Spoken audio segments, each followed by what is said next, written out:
Good evening, Facebook. This is Brother Perry Williams. We're getting into Daniel chapter 10 tonight. We just want to welcome you to our Bible study and hope you guys have had a great day. I had kind of a rough night last night. I got ready to mow the lawn and I was mowing the edge and down by a fence post, and I guess a hornet didn't like me being around, and I felt it hit my hands and stuff, and I swatted away from my face. Well, before I could get him away from me, he managed to land right on the side of my nose right here, and he lit me up. My whole left eye was swelled up, my cheekbone, my nose, and everything. And I just had a rough night last night. It was just one of those things after being hot all day long. But you know what? God's good. You know what? One of these days we're not going to have to worry about hornets and stuff like that, and any thorns or anything else. So I thank God for that. But Daniel chapter 10, and 10 and 11 and 12 are basically one vision. All right, the last three chapters of Daniel, chapter 10 basically gives you the very beginning of it. It's the first part of it. It's and Daniel chapter 11 gives you the vision. Okay. And then Daniel chapter 12 is a kind of a postscript to that vision. And this is a really cool vision, too, because it talks about a lot of things that most churches don't even talk about nowadays, and the world don't want to believe in, like that heavenly realm. It's going to be dealing with the realm, the spirit realm, with angels and demons and stuff like that, and demonic spirits and stuff like that, okay? Like I said, chapter 10 is just an introduction to his vision of what he had. So, and it's going to be dealing with the war and all kinds of things, and the things that's going to happen in the end, which is really cool. So we're going to try to get through Daniel chapter 10 here in the next 15 minutes or so, and just kind of give you an opening of what Daniel saw. And it says this: in the third year of Cyrus, king of Persia, a revelation was given to Daniel, who was called Belteshazzar. That's his Babylonian name that was given to him by King Nebuchadnezzar.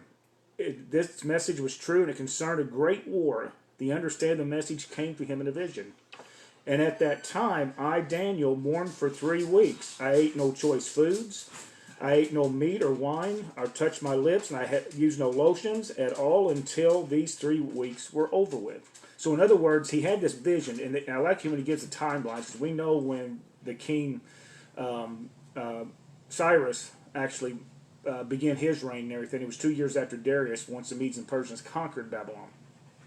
And when this happened, he gives dates when he writes it. Some people say Daniel wrote, this book of Daniel was written way after the Medes and the Persians conquered Babylon and after the Greeks conquered. So it was actually looking back and just giving a history lesson. But if you'll notice something about Daniel, almost every chapter he opens up and tells you exactly what date it is. So there's no way any skeptic can come in or false believer and say, well, you know, it was written later on after all this had happened. So I got my dog running around behind me tonight, so she's been outside, but just to pay no attention to her. But Daniel's having this vision, and he mourned. He had this vision. It was so heavy on him that he mourned for 3 weeks. And he basically went to a fast. It says here, I ate no choice food, no meat or wine, touched my lips, and I used no lotions at all until the 3 weeks was over. It wasn't really a full fast, but it was just basically a partial fast. And then he goes on and gives us another date, okay? On the 24th day of the first month, I was standing on the bank of the great river, the Tigris. 24th day of the first month, which is talking about be somewhere around April. Okay, the 24th day would be April 24th was what would it actually be. And he said, I looked up, and there before me was a man dressed in linen, with a belt of the finest gold around his waist. Now, who could this be? A lot of people believe he might have saw Jesus himself. Not Jesus himself from the past, during that time, but Jesus, because there's no time frame with God. People believe that he saw Jesus after his resurrection and everything in his glory, because it goes on to say his body was like chrysolite, his face was like lightning, his eyes were like flaming torches, his arms and legs like the gleam of burnished bronze, and his voice was like the sound of a multitude. The reason why some people believe this, and I really don't know if this was Jesus or if this was an angel or what it is, I really believe it possibly could been Jesus that showed up and revealed himself to him. And because some of the things that Daniel's written is also written in Revelations. Let me give you an example.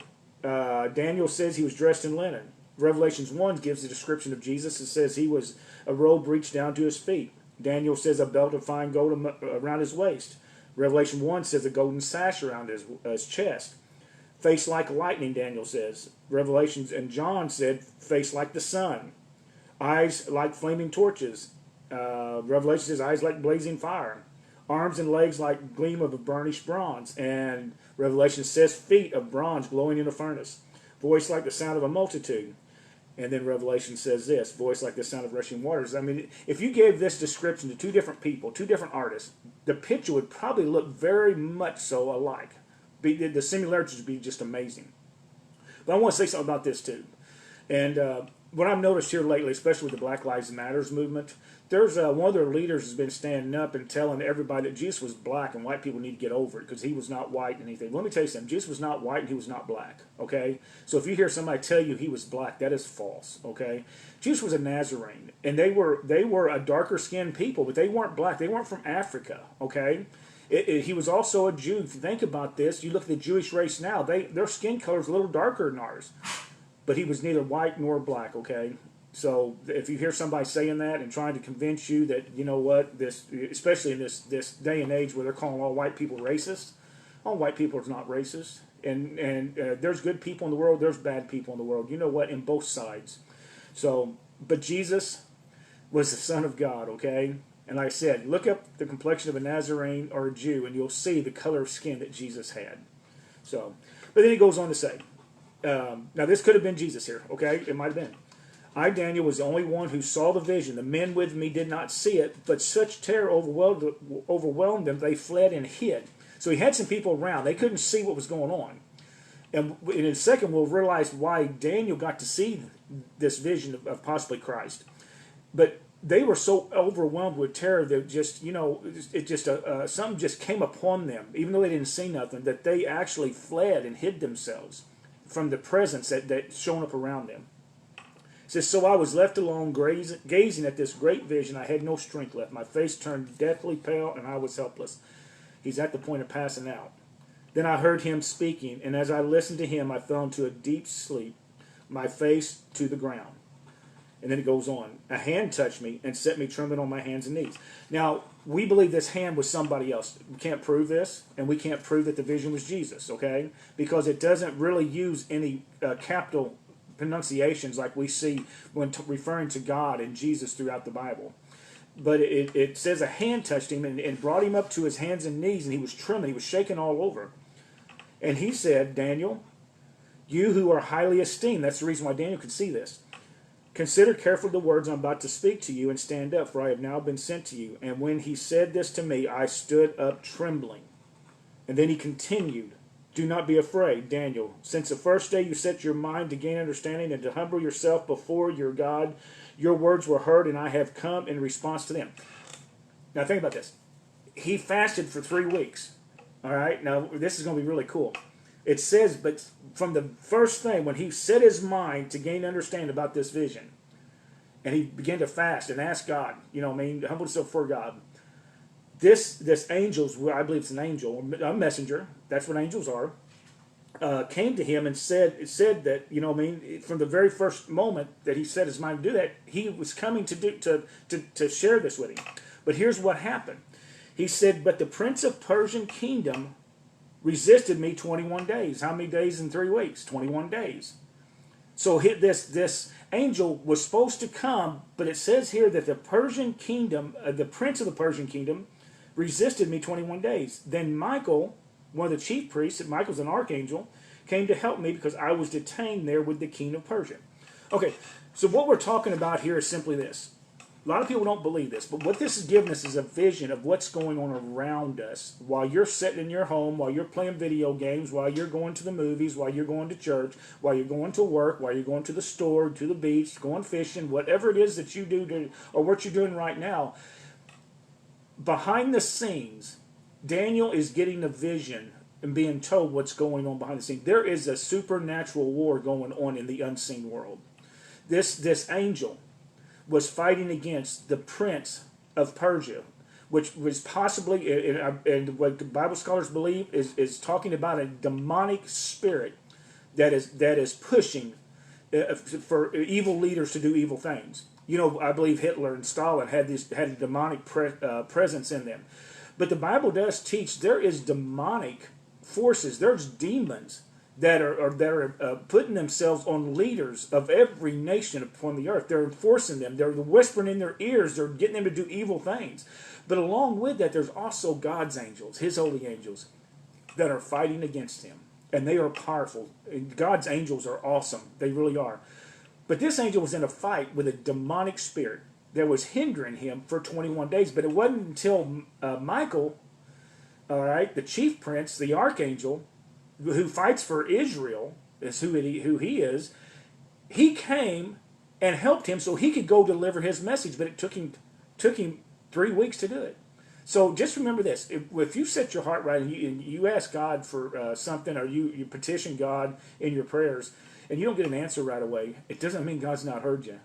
The angel that God sent to give you the message and to reveal to you might be being hindered by some demonic influence. Okay, but let me tell you something: there is other ones out there that are fighting, and they're there to protect us and stuff like that. Noah Hutchinson, he does a lot of prophecy stuff, but he said this. I'm going to read this to you. And I really believe this is what happens in the demonic world. You're being battled every day to choose right and wrong. And we choose wrong a lot of times. We choose right sometimes. But we'll never know until we get to heaven just how many times Satan tried to destroy us through demonic influence, or even try to kill us through car wrecks, or have things happen around us, okay? But we'll never know how many times an angel intervened and protected us. Noah Hutchins said this. He said, it was 2 days before Christmas in 1993. I was stuck working late. My coworker Francis and I were at our computers, our backs to each other, when I heard my name called. I went over to Francis to see what she wanted. She looked puzzled. Before either of us could speak, we heard a horrible cracking sound. The huge metal cabinet bolted above my desk tore completely off the wall. It smashed my chair in half and partially embedded itself in the wall beside my desk. 3 maintenance men carried it away the next morning. Whoever sits here is lucky to be alive, one remarked. And Noah says this: I don't consider it luck at all. It wasn't Francis who had spoken at that one critical moment. He believed that God had sent an angel to call my name. And I wonder how many times things like that's happened in your life that you don't realize. Or how many times an angel took the wheel in your car and moved it, or turned it, or did something to get your attention. You know what, that you didn't even think about to protect you from this. There's a real battle going on with demonic spirits, and there you can see the influence of the evil in our daily lives right now throughout the nations, the violence and the evil that's going on. Satan has his army that he's trying to destroy Christ and anybody that has that name. So, but here's the angel. He says this: now I've come to explain to you what will happen to your people in the future, for the vision concerns a time yet to come. And this is talking about the last days. It's talking about the time when Christ will come again, and with the tribulation time and stuff like that. He said, while he was saying this to me, I bowed with my face toward the ground and was speechless. Then one who looked like a man touched my lips. Now, we talked about this before. We know that angels can look like men. We've said it before. You've heard me say it, that you know what? You never know that you might be attending angels' underwear right now. So it says this. It goes on to say, then one who looked like a man touched my lips and opened my mouth and began to speak. I said to the one standing before me, I am overcome with anguish because of the vision, my Lord, and I am helpless. Now, he wasn't calling him Lord, like I said, because this is a little, it's non-capitalized, referring to him. Back in those days, they referred to lords as somebody over them, their masters and stuff like that. He's referring to the one that he knows is greater than him, okay? So, but he realized he has no strength. He said, how can I stand, okay? How can I speak? Your servant talk with you, my Lord. My strength is gone, and I can hardly breathe. Again, the one who looked like a man touched me and gave me strength. So now he just touched him and gives him strength. I remember reading in the Bible how Jesus had angels come and attend him when his temptation afterwards, and they came and ministered to him and gave him strength. And even in the Garden of Eden, or and the Garden of Gethsemane, when he was praying, God sends angels to give us strength when we need it. And I thank God for that. And it says, again, the one who looked like a man touched me and gave me strength. Do not be afraid, O man highly esteemed, he said. Peace, be strong now, be strong. When he spoke to me, I was strengthened and said, speak, my Lord, since you have given me strength.